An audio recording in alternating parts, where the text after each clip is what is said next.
Hello.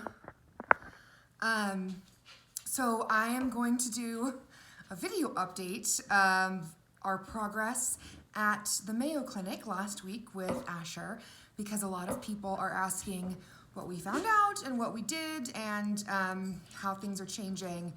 And it's way easier for me to just say it than type it all out because it's kind of a lot. So also, my hair looks great today. I put on makeup. Why not? Take advantage of that rare fact. So I am by no means like a experienced or professional video maker, and so this is as good as it gets. Okay, so the Mayo Clinic last week was an amazing experience, and we learned a lot. We learned a lot of things, and it's important to note that we are still waiting to learn a lot of things. So this is technically update number 1, probably, because we are waiting on a ton of lab results to come back in. They did blood work, they did a urine sample, and there's like a little app that you download, a patient portal app, and it updates constantly now with these lab results. And once they are all in, then I can be in touch with the doctors and we can talk about what the results show, if we find anything, if anything needs to change as far as his routine or his medication. Does he have something diagnosable or a vitamin deficiency, anything at all? They are running like a complete medical panel on him. So we're still waiting for a lot of information, and I'm hoping that I get to talk to the doctors before the end of this week. That would be amazing. However, I know there was a lot of information that they are going through, and they work as a team at the Mayo Clinic, so they all talk to each other. It's pretty amazing. And so that's where we're at as far as like waiting for actual like test results. At the clinic last week, he did do an EEG to see if he was having seizure activity, and he was a super trooper about it. It's not a super comfortable process for a kid like Asher, and not comfortable for us or anybody else really either, but we got through it, and they were so amazing about all of it. Everyone was so kind and patient and understanding with him. It was fantastic. And he actually did fall asleep, which was a miracle. Asher falling asleep, in this weird hat with like all these wire attachments and in this weird room. I mean, it was just really unideal circumstances for Asher to like take a nap. So, but he did. So that was amazing. That was an answered prayer. Sorry. So his EEG did show that he is at risk for seizure activity, and that's kind of as conclusive as it can be without taking it further and getting a 24-hour EEG. And the neurologist at the Mayo Clinic was like, we're going to keep our eye on this, and if you see increasing or more severe signs of him having intrusive seizure activity, then we'll move forward. But right now, he did show some like significant spiking when he was sleeping, but she seemed to think that it was maybe not enough for it to be intrusive as far as him gaining language or learning. So she was like, we're just going to keep watching this because nobody really wants to do a 24-hour EEG with Asher. I certainly don't. He doesn't want to do it. We will, of course, we will do anything that we can to help Asher, but if we don't have to do that, that would be amazing. And another super uncool thing that we found out, and that I'm just going to put on blast for anybody who watches this, is that the neurologist that we saw in Billings, Montana, Dr. Binder, we saw him about 18 months, maybe 2 years ago. It was a while ago. And we took him to see the pediatric neurologist, Dr. Binder. And after about 20 minutes in the room, Dr. Binder said, I don't see any reason why we need to do any tests on Asher. Nothing that you're describing or that I've seen suggests that I can do anything else here. So he sent us home after like 20 minutes, which everybody thought was kind of strange, but quite frankly, Asher was going through one of his roughest periods as far as acting out, as far as aggression, as far as self-harm, and he was really like giving it his all on that 20-minute appointment. He was showing out, and it was rough, right? So everybody thought it was kind of strange that this doctor didn't order any tests or do anything at all and sent us home. And then while we were at the Mayo Clinic last week, they pulled up a report that had been sent to them because, they get all these medical records and reports sent to their doctors in advance of our trip. So they can learn about Asher and see what's already been done and what has already been explored. And they had a report from Dr. Binder saying that he had ordered an EEG, that he had ordered several tests, that he had referred us to a behavioral pediatrician. Y'all, 100% bullshit. He lied his ass off. Now, I don't know what the motivation would be for doing that. I don't know if he sent that report to our pediatrician at the time that we did this appointment with him. If he did, I never heard anything about it. I never saw it. None of those words were ever said in the appointment. He literally said, and I'm trying to quote, but I remember very clearly him saying, I don't see any reason to do any tests on Asher. End of story. So I don't know if he sent this falsified 100% bullshit lie of a report at the time to Hatch Pediatrics and then they didn't show it to me, or that seems highly unlikely. Our pediatricians here in Bozeman have always been lovely and communicative and done their best. Or if they requested a report from Dr. Binder to send to the Mayo Clinic, and he was like, oh shit, I should probably act like I doctored today. I don't know. Quite frankly, my feeling on the topic is that he didn't want to deal with my son because my son is challenging and it would have been difficult. And so he sent us home and then he covered his ass and he lied about it. So I'm still kind of processing my anger about that situation, and I don't exactly know how I'm going to proceed. I don't think that he deserves to get away with that, though, and I am going to put in a complaint somewhere. I just haven't decided where yet. And I am putting him on blast on this video. So anybody who watches this video, I would avoid Dr. Binder in Billings, Montana, if you can. Okay, so moving on, we learned a lot about Asher's medications and how to use them appropriately. There were several ways in which the medication that we had been prescribed here was the wrong medication for Asher. The psychiatrist at the Mayo Clinic said I would never prescribe a benzo to a kid like Asher. It has just as much likelihood of having the opposite reaction. You know how giving Benadryl to like a small baby will make them more hyper as opposed to calming them down? That is basically what he was describing, prescribing something like Xanax, which is an as-needed prescription that we had for Asher and never had success with. He said it's just as likely to make him bounce off the walls. It can have an opposite reaction in a kid whose neurology is as complicated as Asher's is. And so that was good to know. And he did give us a different prescription for those things like airplanes or moments when we do maybe need to bring him down a notch. We don't use those often. I mean, I think we'd used 4 Xanax out of, 30 in the last year. So that wasn't a huge thing. Also, he did come up with a plan to adjust the other medication that Asher is taking right now, and basically told us that just the way it had been prescribed and the way that we were giving it to him, no fault of our own, just the way that we were told to administer it and everything was not helpful, was unhelpful to Asher. And we learned a lot from him about supplements and about how to use melatonin correctly. I mean, he talked for like 10 minutes about melatonin, which I've been using for years on me and on Asher and all, and just told me things I never knew. It was a completely like different thing than I thought it was. We also met with a gastroenterologist, a GI specialist, to talk about Asher's gut issues, and that was really helpful. We learned that there isn't anything wrong with Asher's guts, like the physical, being of it. He's fine. His body is healthy.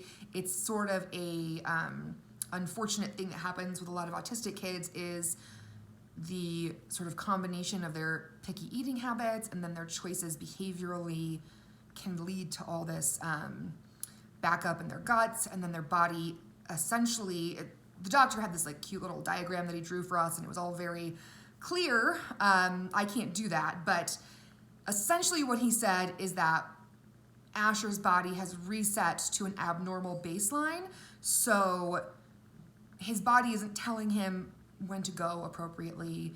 It's holding on to too much stool, we talk about poop so much. If you know me or us and you like talk to my family, you know that we talk about Asher's poop like all day. It's just such a huge part of his life.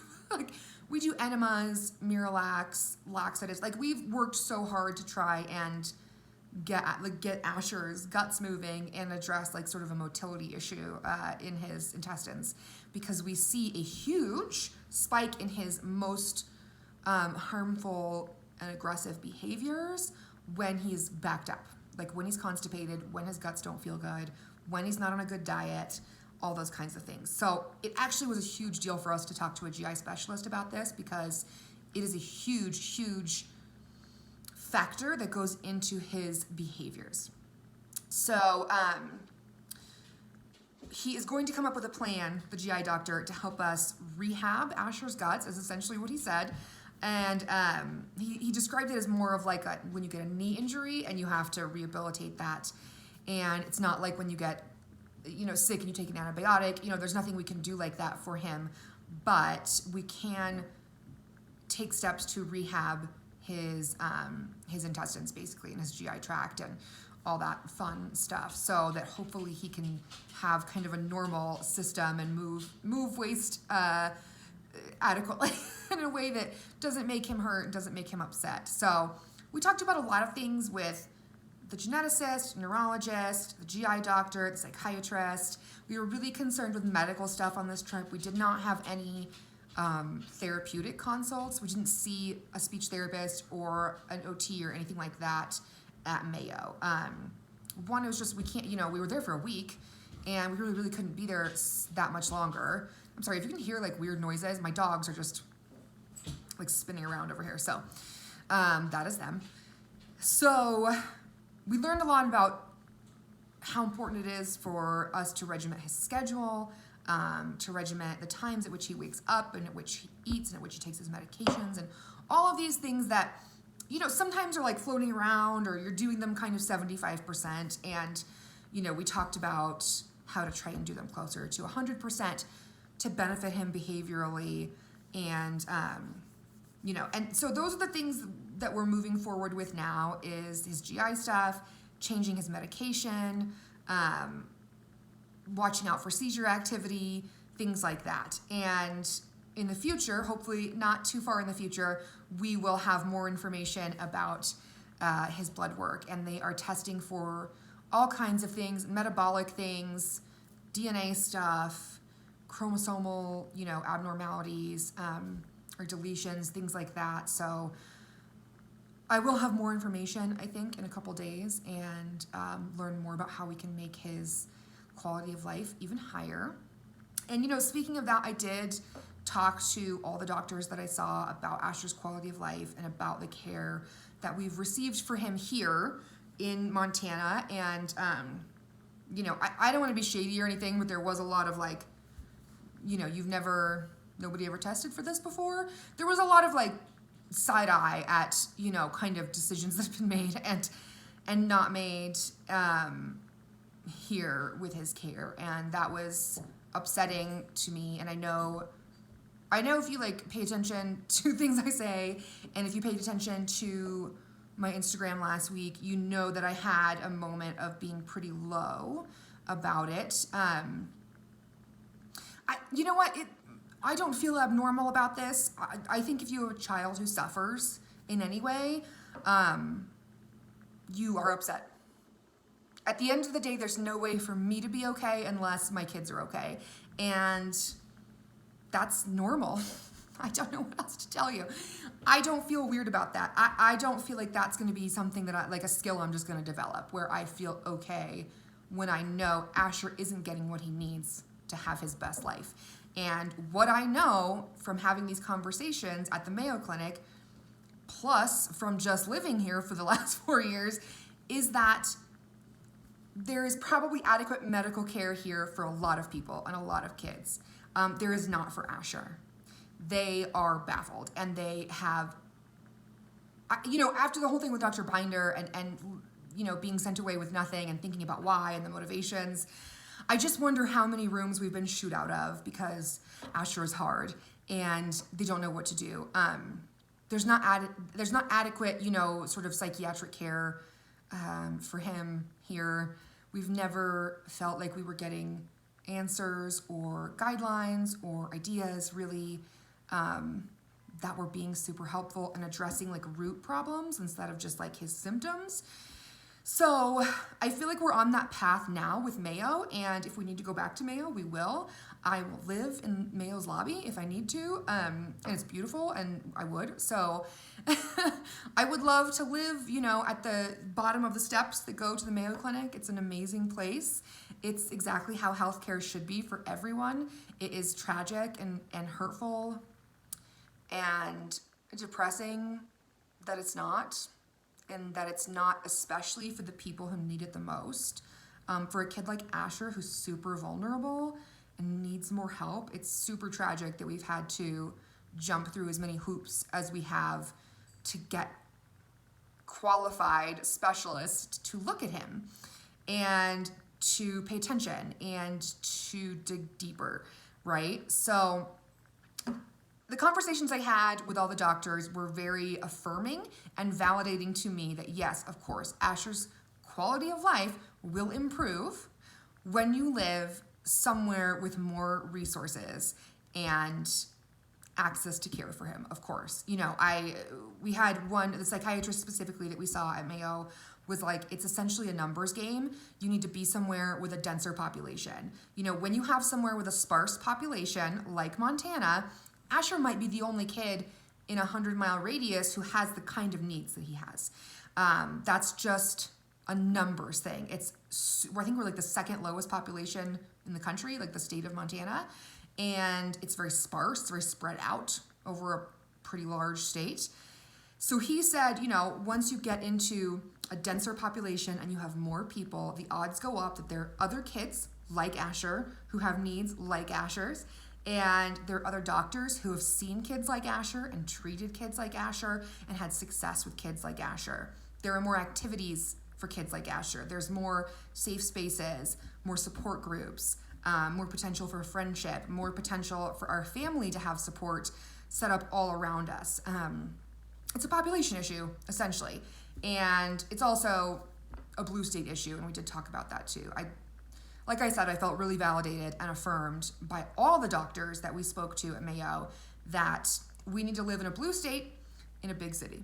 So that is still on the horizon. And I will actually probably make another video at some point talking about the whole moving thing, because I also get a lot of questions about that and how's the moving going, and are you guys leaving soon? What's going on with that? And a lot of people were super generous and gave us money, and that money is still waiting for that to happen. It's, it's safe. So I would love to explain all that and get more into that aspect at a different time. And again, I make these videos because people seem to care, and that's incredibly touching to me, how many people have reached out and how many people constantly support me personally and tell me I'm doing an amazing job, and it's really super easy to feel like I'm not. That's a combination of circumstances and just kind of my personality and my tendencies. So I appreciate that. Every time somebody says something like that to me, it really does help. It really does bolster me. And I learned a long time ago that sometimes when things are low, you have to see yourself through other people's eyes, because yours are being rude. So that is something that I do practice, and it's super helpful, and I really appreciate it. But right now, Asher's doing pretty well. We have him on a regimen that's keeping him calmer. He's in a lot of therapy. He is making progress with potty training. We're super proud of him for that.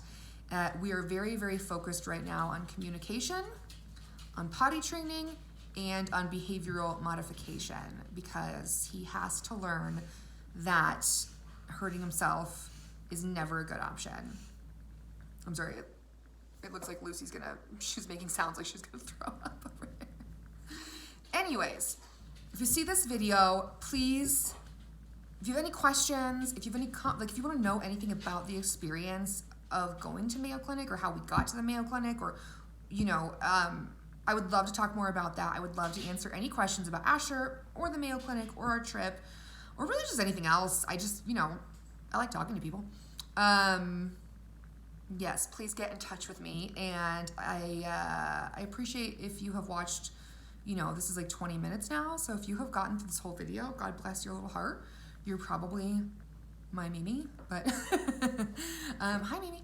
And we really appreciate your support with everything. And we really appreciate your care and your attentiveness, and your commitment to Asher's quality of life is just a huge blessing in our lives. So I hope that helps. I hope that update is encouraging for everybody, and I will come back when we know more from his blood work, okay? Okay, I hope you have an amazing day. Bye.